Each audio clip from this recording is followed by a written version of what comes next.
Hello everyone. So we were on a geography chapter, the climate of India. हम लोग इसको फिर से एक बार प्रीवियस लेक्चर को रिवाइज करते हैं। तो पहले हम लोग ने पढ़ा था वेट अ मिनट। तो हाँ, पहले हम लोग ने पढ़ा था इंडिया के लिए मानसून क्यों इम्पोर्टेंट है, क्योंकि इंडिया एग्रीकल्चर कंट्री है। और हम लोग ने पढ़ा था रिट्रीट मानसून के बारे में, रिट्रीटिंग मानसून के बारे में, कि मानसून जब वापस हटने लगता है तो क्या होता है, कैसे होता है सब, और कहाँ कहाँ से वो विड्रॉ करना, क्योंकि पहले शुरू करता है वो जाना था। डेट्स थी 15 सितंबर नदन प्लेन्स में, ठीक, वेस्टर्न घाट्स में थी 1 अक्टूबर, और ईस्टर्न कोस्ट पे थी 15 अक्टूबर, एंड सदर्न पार्ट में थी 15 नवंबर। ठीक है, तो हम लोगों ने ये डेट्स जानी थी। अक्टूबर हीट के बारे में उन्होंने जानी थी कि हम लोग कैसा एटमॉस्फेयर फील करते हैं, कैसा उस समय हम लोग क्लाइमेट फील करते हैं। बहुत ह्यूमिडिटी हो जाती है, गर्मी हो जाती है, वो चिपचिपा सा मौसम हो जाता है उस समय। तो ये अक्टूबर हीट के टाइम का हम लोगों ने जाना था। फिर नेक्स्ट हम लोगों ने जाना था फैक्टर्स, कि कौन कौन से फैक्टर्स अफेक्ट करते हैं क्लाइमेट को किसी जगह के।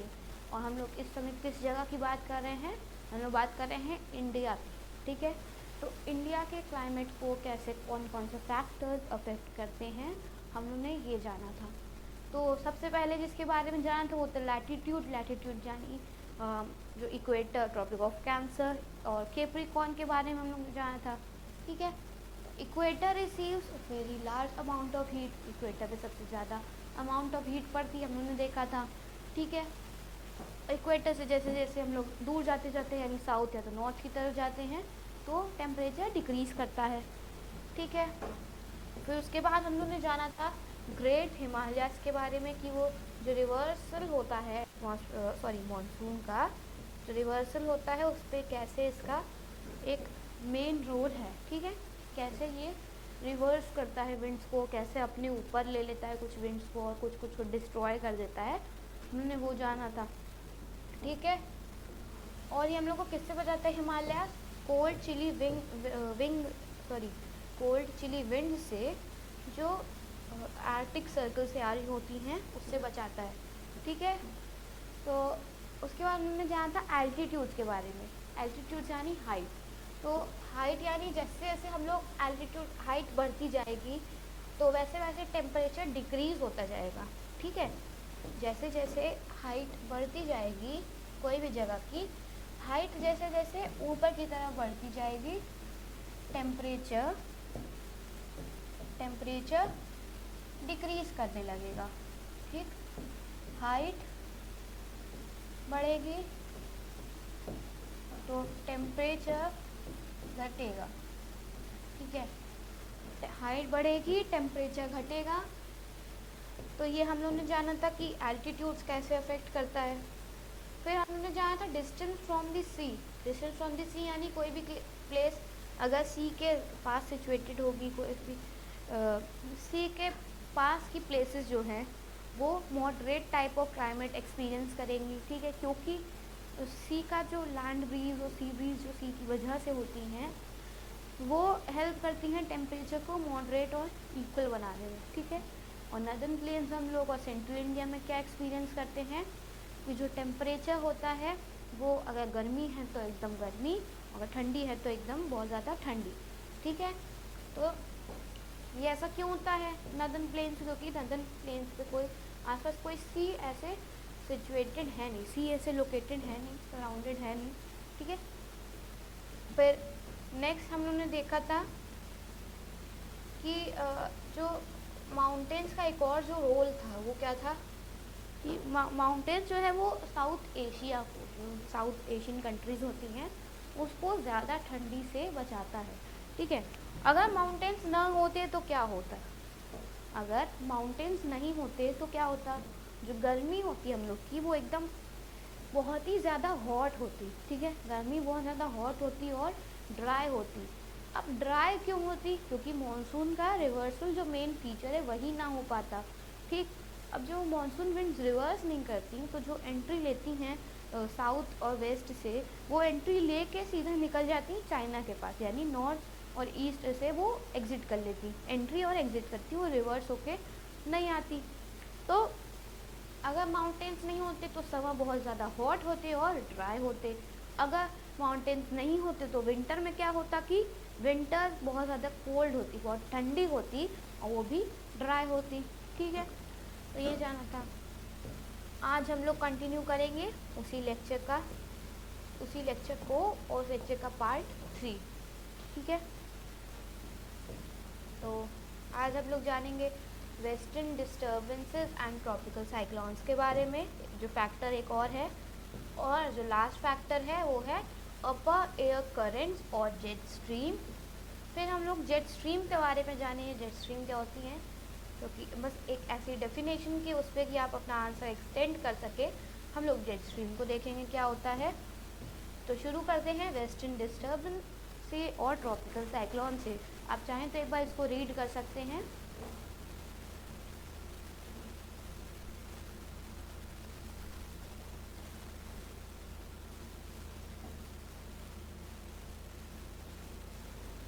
तो समझते हैं अब ये होता क्या है एक्चुअली, ये कैसे कॉज करता है।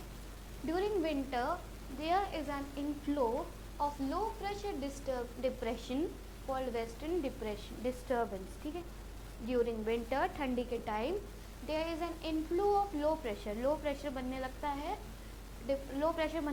जिसको हम लोग कहते हैं वेस्टर्न डिस्टर्बेंस। वेस्टर्न डिस्टर्बेंस क्यों कहते हैं, क्योंकि ये वेस्ट साइड पे मेनली होता है। इन नॉर्थ वेस्ट, देखा, in north waste.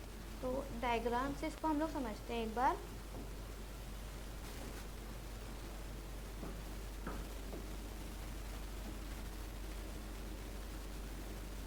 South, east and west. जो लो प्रेशर फॉर्म होता है, लो प्रेशर किधर फॉर्म होता है, वेस्ट साइड पे, यानी इधर साइड पे। ठीक है, वेस्ट साइड पे, वेस्ट हो गया इधर का, बट इधर लिखा है नॉर्थ वेस्ट, तो नॉर्थ वेस्ट हो गया, यानी ये वाला पार्ट नॉर्थ वेस्ट। जो नॉर्थ और वेस्ट के बीच का पार्ट है उसको हम लोग क्या बोलेंगे, north west.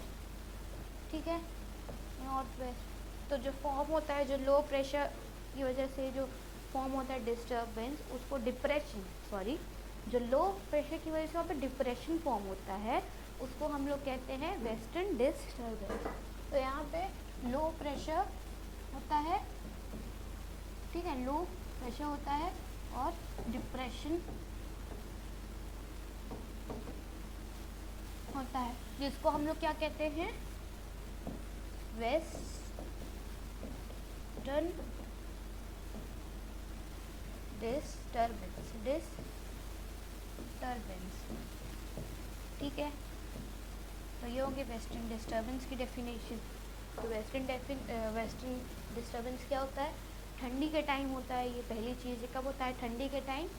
There is an inflow of low pressure depression called western disturbance.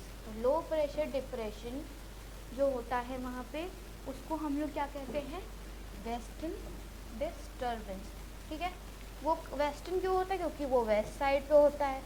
सिर्फ वेस्ट नहीं, हम लोग आगे पढ़ते हैं, वो होता है नॉर्थ वेस्ट इंडिया में। ठीक है, यानी नॉर्थ और वेस्ट का जो बीच का पार्ट है, उधर पे ये वेस्टर्न डिस्टर्बेंस होता है।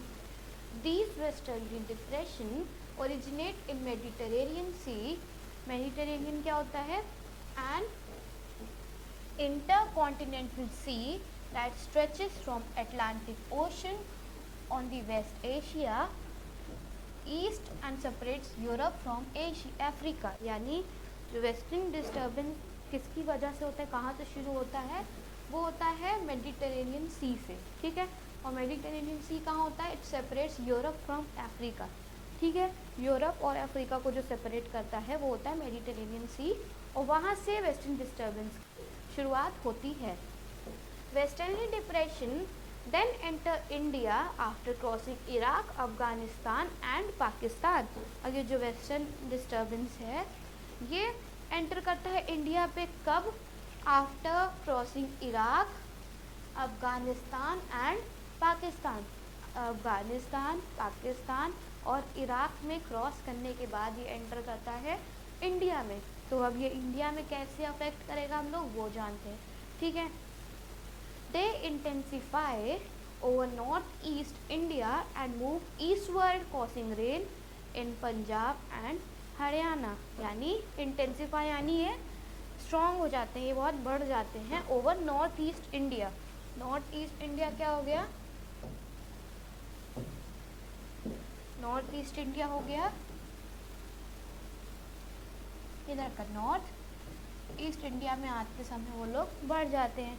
ठीक है,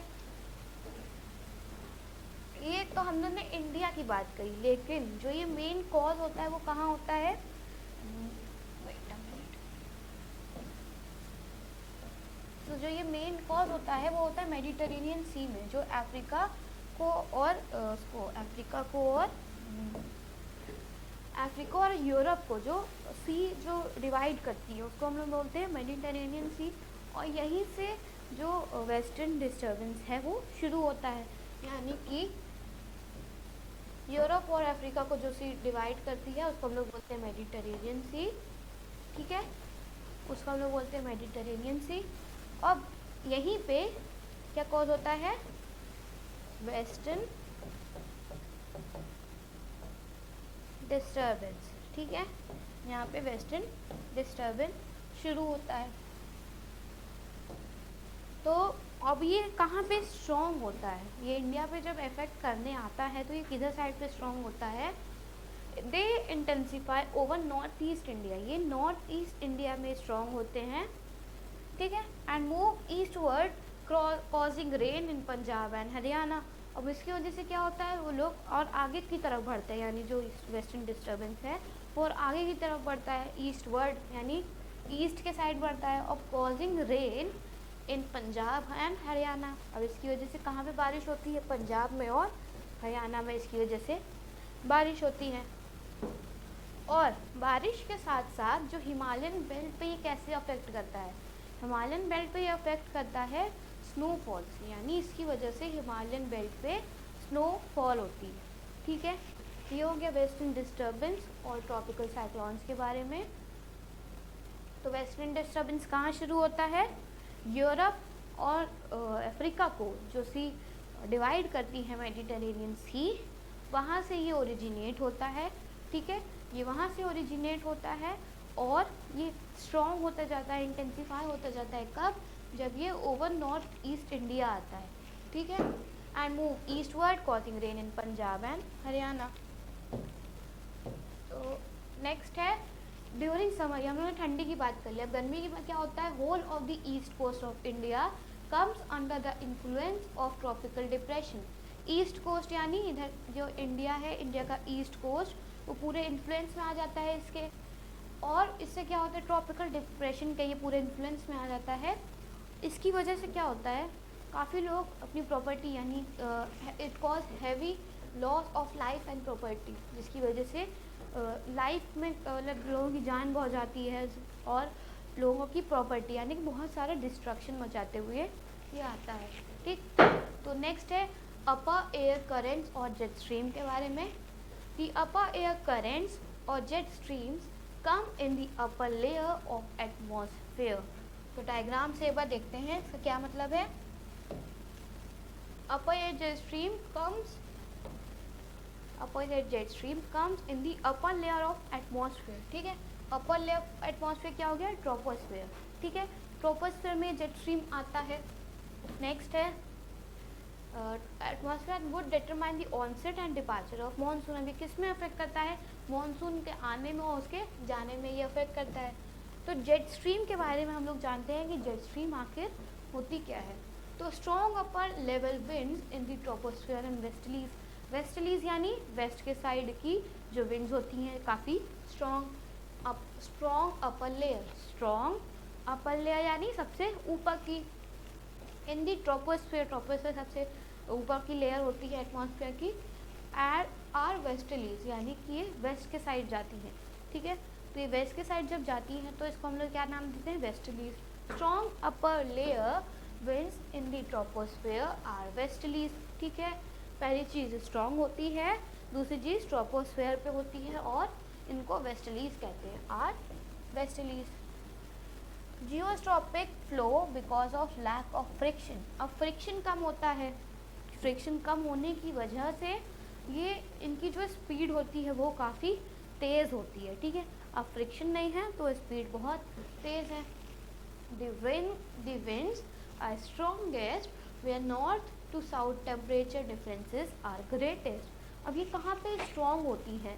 ये स्ट्रॉन्ग होती हैं नॉर्थ टू साउथ में, नॉर्थ टू साउथ में, जहाँ पे जो टेम्परेचर है वो काफ़ी, टेम्परेचर में जो डिफरेंसेस हैं यानी अप एंड डाउन टेम्परेचर का जो डिफरेंसेस है वो काफ़ी स्ट्रॉन्ग होता है, काफ़ी ग्रेट होता है। तो वहाँ पे ये विंड्स मेन अपना इफेक्ट करती हैं, वहाँ पे ये सबसे ज़्यादा स्ट्रॉन्ग होती हैं, ठीक है। विंटर स्पीड्स में reach 300 but are typically 75 to 125, यानी ये इनकी स्पीड कहाँ तक हो सकती है, 300 तक हो सकती है, लेकिन टिपिकली ये है 75 से 125 तक की, ठीक है। Summer speeds are much slower, और गर्मी में इनकी स्पीड्स काफ़ी स्लो होती हैं एज़ कम्पेयर टू विंटर। तो ये था जेट स्ट्रीम के बारे में। जेट स्ट्रीम कहाँ होती हैं? जेट स्ट्रीम होती है in the upper layer of the atmosphere. अभी के लिए हम लोग इतना ही समझेंगे, लेकिन अगर आपको अपना आंसर एक्सटेंड करना है तो आप ये सब पॉइंट्स भी उसमें ऐड कर सकते हैं, ठीक है। तो ये हो गया हम लोग ने जाना फैक्टर्स जो थे लैटिट्यूड, एल्टीट्यूड और अपर air currents, mountain and yes great Himalayas, और टेम्परेचर, डिस्टेंस फ्रॉम द सी, और ये सब जो थे फैक्टर्स थे। अब है 4 सीजन्स के बारे में जानेंगे हम लोग। 4 सीजन्स यानी सिर्फ ऐसा तो है नहीं कि पूरे इंडिया में, पूरे वर्ल्ड में सिर्फ मानसून ही मानसून है, नहीं। हम लोग ने मानसून को इतनी इम्पोर्टेंस क्यों दी? क्योंकि मानसून इंडिया के लिए काफ़ी इम्पोर्टेंस होता है, तो हम लोग ने उसको पहले पढ़ा, उसको अच्छे से याद किया। और हम यही चाहते हैं कि आप लोग को मानसून का जो पूरा फिनोमेना है, जिस तरीके से वो आता है, एग्जिट करता है, रिवर्स करता है, जितना भी वो कॉज होता है, एल नीनो, ला नीना, वो सब आप लोग को अच्छे से याद हो जाए, ठीक है। तो मानसून एक इम्पॉर्टेंट क्लाइमेट है, इम्पॉर्टेंट सीज़न है इंडिया के लिए। तो अब 4 सीजन्स के बारे में हम लोग जानते हैं। 4 सीजन्स हैं कौन कौन से? हम लोग ऐसा नहीं है कि सिर्फ मानसून एक्सपीरियंस करते हैं, अलग अलग टाइप के क्लाइमेट, अलग अलग तरीके के सीज़न हम लोग एक्सपीरियंस करते हैं। तो जिसमें है 4, जो हैं 4, ठीक है। पहला है हॉट ड्राई सीजन। हॉट और ड्राई यानी गर्म और सूखा, ठीक है, गर्म और सूखा। द रेनी सीजन और the season of south west monsoon, ये हमने जान ही लिया। फिर से साउथ वेस्ट इम्पॉर्टेंट है, साउथ वेस्ट का जो south west type of monsoon होता है वो इम्पॉर्टेंट है, इसीलिए साउथ वेस्ट को हर जगह मेंशन किया गया है। और आप लोग भी उसको अपने आंसर्स में अच्छे से मेंशन करिएगा कि साउथ वेस्ट मानसून और नॉर्थ ईस्ट मानसून में जो इम्पोर्टेंट है वो कौन सा है? वो है साउथ वेस्ट मानसून, ठीक है। रेनी सीजन हम लोग ने कर ही लिया है, रेनी सीजन यानी मानसून हम लोग ने कर ही लिया है। The season of the retreating monsoon यानी साउथ वेस्ट मानसून अक्टूबर से नवंबर।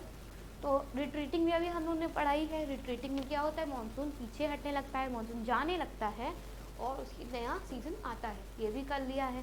तो हम लोग का जो बचा है वो है द कोल्ड सीज़न और the season off the north east monsoon, ठीक है। हम लोग को कौन सा जाना है? कोल्ड यानी ठंडा, और नॉर्थ ईस्ट हम लोग ने साउथ वेस्ट के बारे में तो अच्छे से जान लिया, मानसून आता है और किस तरीके से आता है, क्या क्या कॉजेज़ होते हैं आने के, और मतलब किस वे में आता है, मानसून विंड्स की वजह से आता है, ठीक है। हम लोग ने ये सब जान ही लिया है। तो हम लोग का जो नेक्स्ट बचा है वो है कि कोल्ड सीज़न और the season off the north east monsoon. अब जो नॉर्थ ईस्ट यानी हिमालय के पीछे वाली जो विंड्स हैं वो किस तरीके से हमारे क्लाइमेट को अफेक्ट करती हैं, हमारे इंडिया को अफेक्ट करती हैं, हम लोग अब वो जानेंगे, ठीक है। चलिए हम लोग शुरू करते हैं। सबसे पहले किससे हम लोग शुरू करेंगे आज?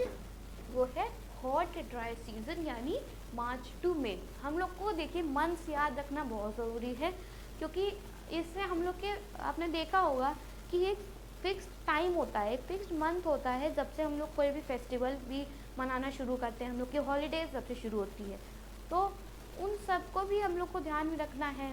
उससे वो हम लोग कैसे हम लोग समझ पाते हैं?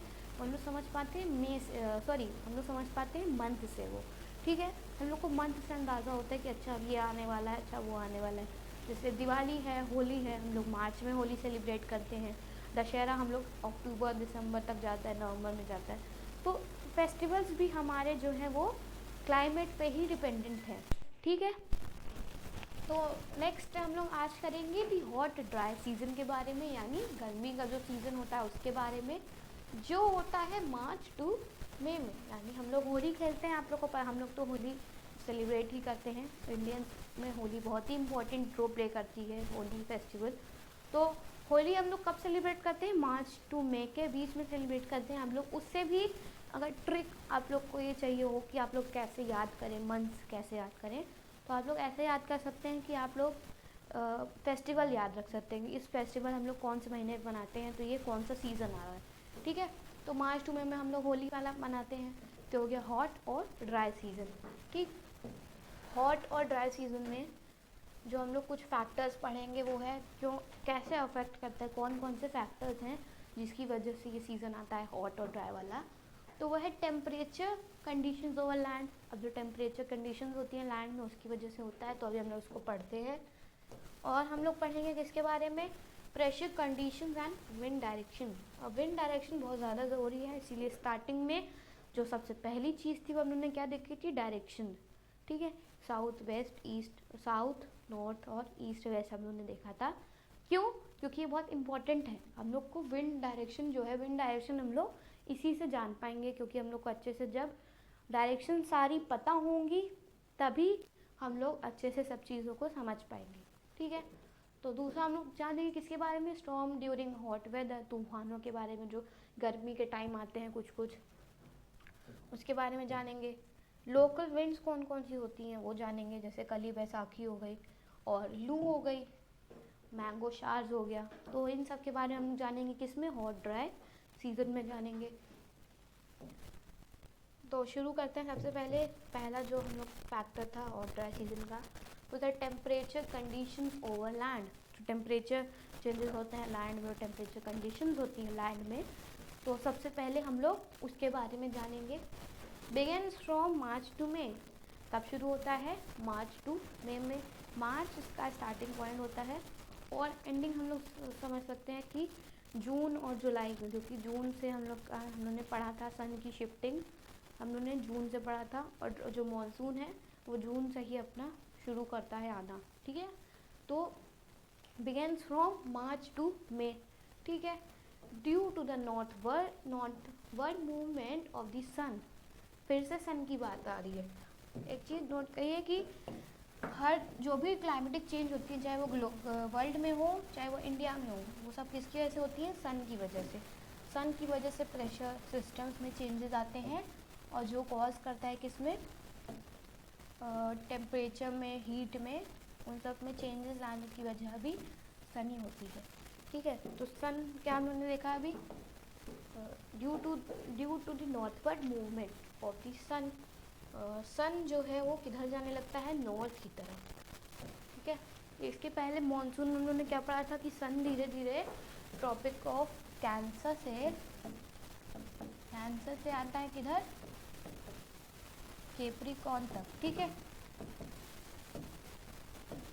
और इक्वेटर पे सबसे ज़्यादा अमाउंट पे हीट पड़ती है, ठीक है। तो सन आता है कैप्रिकॉर्न, इक्वेटर और कैंसर पे। तो हम लोगों ने मॉनसून में क्या पढ़ा था कि मॉनसून में जो सन की शिफ्टिंग होती है, सन की रेज की शिफ्टिंग होती है, वो किधर होती है? ट्रॉपिक ऑफ कैप्रिकॉर्न पे, यानी वो होती है साउथ की तरफ, ठीक है। तो ये कब की बात है? ये मॉनसून की है ये बात, ठीक है। ये मॉनसून की बात है। ये कब की बात है? जब सन साउथ की तरफ जाता है, वो है मॉनसून का हम लोग देखते हैं। लेकिन अब हम लोग किसकी बात कर रहे हैं? हॉट और ड्राई वेदर की, ठीक है। हॉट और ड्राई सीजन की हम लोग जो बात कर रहे हैं, तो उसमें सन की मूवमेंट कैसे होती है? उसमें सन जाता है नॉर्थ की तरफ, ठीक है। सन की मूवमेंट होती है किधर? नॉर्थ की तरफ, याद रखिएगा इसको, इम्पोर्टेंट है। तो सन की मूवमेंट होती है northward shift of pressure belt. अब जो प्रेशर बेल्ट है उसमें भी चेंजेस आते हैं। क्यों? क्योंकि सन मूव कर रहा है, सन की रेज मूव कर रही है, अलग अलग अमाउंट में सारे लैटिट्यूड पे पड़ रही हैं, ठीक है। तो जिसकी वजह से प्रेशर बेल्ट्स में चेंजेस आते हैं, प्रेशर बेल्ट शिफ्ट होती हैं। Increase in the temperature over the time, अब जिसकी वजह से जो नदर्न पार्ट्स हैं उसमें टेम्परेचर इंक्रीज हो जाता है। एग्जाम्पल लेते हैं हम लोग इंडिया का, क्योंकि हम लोग मेन इसमें इंडिया के क्लाइमेट्स के बारे में पढ़ना है, क्लाइमेट ऑफ इंडिया है चैप्टर का नाम, ठीक। तो एग्जाम्पल इंडिया ही होगा। तो अब जैसे जैसे सन की मूवमेंट हो रही है ऊपर साइड पे, सन ऊपर जब जैसे जैसे जा रहा है तो सन की हीट अब वो डायरेक्ट किस पे पड़ेगी, ट्रॉपिक ऑफ कैंसर पे, इक्वेटर पे, ठीक। किस पे पड़ेगी, ट्रॉपिक ऑफ कैंसर पे और इक्वेटर पे पड़ेगी हीट, ठीक है। अब ट्रॉपिक ऑफ कैंसर पे जो हीट पड़ेगी उसकी वजह से टेम्परेचर क्या होगा इंडिया में, सेंट्रल इंडिया में वो इंक्रीज़ होने लगेगा। टेम्परेचर क्या होगा, वो इंक्रीज़ होने लगेगा, ठीक है। और जब टेम्परेचर इंक्रीज़ होगा तो यहाँ वापस से क्या पड़ेगा, लो प्रेशर फॉर्म हो जाएगा, ठीक। आगे देखते हैं क्या लिखा है इसमें। एक्सेप्शन क्या होता है इसका, पेनिनसुलर रीजन। पेनिनसुलर रीजन यानी कि हो गया this part, peninsular this part, यहाँ पे ज़्यादा नहीं पड़ती हैं ये, ठीक है। यहाँ पर क्योंकि यहाँ पे होगा बे ऑफ बंगाल, ठीक है। इधर हो गया अरेबियन सी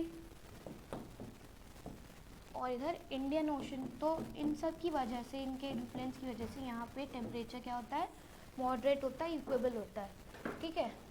तो ज़्यादा जो वहाँ पे ज़्यादा इफेक्ट कहाँ पे पड़ता है, नदर्न इंडिया पे, नदर्न इंडिया पे इंक्रीज हो जाता है temperature. Formation of low pressure over Indian land mass. अब हमने देखा ही, जब जैसे जैसे टेम्परेचर बढ़ेगा, ठीक, अब टेम्परेचर के साथ साथ क्या बढ़ेगा, वहाँ पे लो प्रेशर होता जाएगा। हम लोगों ने विंड के केस में क्या पढ़ा था, जहाँ पे टेम्परेचर ज़्यादा होगा वहाँ पे प्रेशर कम होगा। किसका केस है ये, विंड का केस है और पानी का केस है, ठीक है।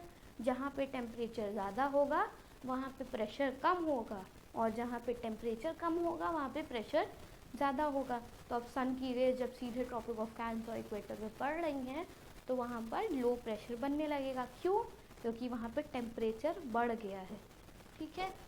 मेनली गंगा प्लेन, अब ये कहाँ होता है, मेनली गंगा प्लेन पे। गंगा प्लेन हम लोगों ने क्या देखा था, जो उत्तर प्रदेश हो गया हम लोग का साइड जो हो गया वो गंगा प्लेन हो गया। Dust storm are very common in northern India this time, यानी यहाँ बहुत धूल उड़ने लगती है उस टाइम पे, क्योंकि जब लो प्रेशर है तो हवा उड़ेगी। अब हवा में कोई मॉइस्चर नहीं है तो धूल को अपने साथ वो लेकर जाएगी, ठीक है। तो जिसकी वजह से काफ़ी हम लोग देखते हैं कि बहुत ज़्यादा हवाएं चलने लगती हैं। तो वो भी ठंडी हवा नहीं होती है, गर्म हवा होती है, जिसकी वजह से बहुत ही ख़राब टेम्परेचर हो जाता है, बहुत ही ख़राब एटमॉस्फेयर हो जाता है उस समय का, ठीक है। तो नेक्स्ट है pressure conditions and wind system. हम लोग ने पहला क्या पढ़ा, टेम्परेचर के बारे में, कि टेम्परेचर कैसे इंक्रीज होता है, क्या था, टेम्परेचर कंडीशंस ओवर लैंड था, ठीक है। तो लैंड में टेम्परेचर की कंडीशंस क्या होती है हम लोग ने ये देखा है। अब हम लोग जो देखने वाले हैं वो है pressure conditions and wind direction. Temperature के बारे में जान लिया, अब टेम्परेचर के बाद जो दूसरी चीज़ आती है वो है प्रेशर कंडीशन, ठीक है। प्रेशर की क्या कंडीशन होती है और विंड का डायरेक्शन वगैरह क्या होता है। Low pressure conditions over land becomes more severe. अब जैसे जैसे टेम्परेचर बढ़ेगा लो प्रेशर भी बढ़ता जाएगा, तो लो प्रेशर की कंडीशन जो है वो सिवियर हो जाती है, लो प्रेशर बढ़ जाता है कहाँ, लैंड पर, ठीक है। On the other hand surrounding seas are cooler, और उसी की दूसरी तरफ हम लोग देखें तो जो सी हैं जैसे bay of Bengal, Arabian sea, Indian sea, Laccadive sea, तो वो कूल रहते हैं एज़ कम्पेयर टू लैंड। हम लोगों ने लैंड और सी की एक प्रॉपर्टी भी जानी थी, वाटर की प्रॉपर्टी, कि लैंड जो है वो जल्दी हीटअप होता है और जल्दी कूल होता है, और सी को हीट होने में टाइम लगता है और कूल होने में भी टाइम लगता है। तो उसी के कंपैरिजन में जो सी है वो कूल रहता है और जो लैंड है वो काफ़ी हॉट रहती है, जिसकी वजह से लो प्रेशर रहता है। और जब सी हमारी कूल रहेगी, जब पानी हमारा ठंडा रहेगा तो वहाँ पे क्या हो जाएगा, हाई प्रेशर, ठीक है। तो ये हो गया प्रेशर कंडीशन और विंड डायरेक्शन के बारे में, कि प्रेशर कंडीशन से क्या होता है कि सी जो है वो हाई प्रेशर रहता है उसमें क्योंकि वो कूल होती है, और लैंड जो होती है उसमें लो प्रेशर होता है क्योंकि वो हॉट होती है, टेम्परेचर उसमें ज़्यादा होता है। तो नेक्स्ट है स्टॉर्म ड्यूरिंग हॉट वेदर। अब जो तूफान चलते हैं गर्मी के टाइम उसके बारे में हम लोग पढ़ते हैं। As the warmest area shifts from Deccan towards north east India in month of May. अब जो वार्मेस्ट एरिया होता है वो धीरे धीरे जब शिफ्ट होने लगता है किधर, डेक्कन से नॉर्थ ईस्ट इंडिया की तरफ, ठीक है। डेक्कन यानी वेस्ट के साइड का जो पार्ट है वो होता है, नहीं सॉरी, डेक्कन यानी जो नॉर्थ के साइड का पार्ट है, और वो शिफ्ट होने लगता है किधर, नॉर्थ ईस्ट तरफ, ठीक है। नॉर्थ ईस्ट की तरफ शिफ्ट होने लगता है कब, मंथ ऑफ मे, ठीक है। टाइम क्या होता है, कौन सा मंथ होता है, मे होता है। Brings low pressure trough between, अब उसकी वजह से जो लो प्रेशर ट्रफ होता है वो बीच में आ जाता है। थार डिज़र्ट टू छोटा नागपुर प्लेट्यू, वो कहाँ आता है, थार डिज़र्ट यानी जो हमारा ग्रेट डेजर्ट है उसमें जो डेजर्ट है थार डेजर्ट, उसमें वो छोटा नागपुर प्लेट्यू में आ जाता है, ठीक है। These winds give rise to thunderstorm with strong dusty winds, often bringing a shower of rain, mostly in Punjab, Haryana and Uttar Pradesh. तो जो ये जो विंड्स हैं वो किस में रिजल्ट करती हैं, थंडर स्टॉर्म्स में, यानी कि हवा के साथ साथ बिजली भी कड़कती हैं, जहाँ लोग इसमें देख सकते हैं फ़ोटो में। विथ डस्टी स्ट्रॉन्ग विंड्स, यानी डस्टी यानी खूब धूल उड़ने लगती है, काफ़ी धूल उड़ती है उस समय। Often bringing a shower of rain, उसकी वजह से कभी कभी बारिश भी हो जाती है, ठीक। Mostly in Punjab, Haryana and Uttar Pradesh, ठीक है। मोस्टली कब होता है, पंजाब में, हरियाणा में और उत्तर प्रदेश में होता है, ठीक। और नेक्स्ट हम लोग का क्या है, लोकल विंड्स। अब क्या क्या होती हैं, तो लोकल विंड्स क्या होती हैं, पहले तो आप एक बार रीड कर लीजिए इसको।